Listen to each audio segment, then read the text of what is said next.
এক সময়ের কথা, একটি চালাক বানর ছিল। সে নদীর ধারে এক বড় গাছে বাস করত।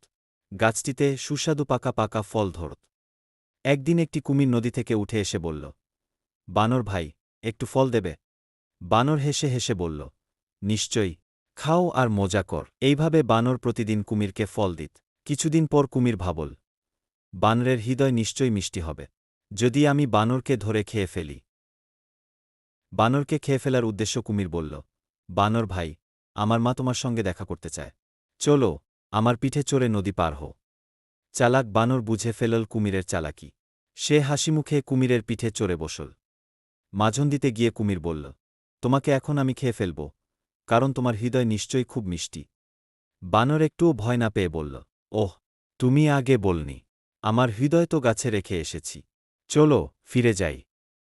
গাছে পৌঁছানোর সঙ্গে সঙ্গে বানর লাফিয়ে উঠে পড়ল আর বলল, হা হা, বোকা কুমির, তুমি আমাকে কখনো ধরতে পারবে না।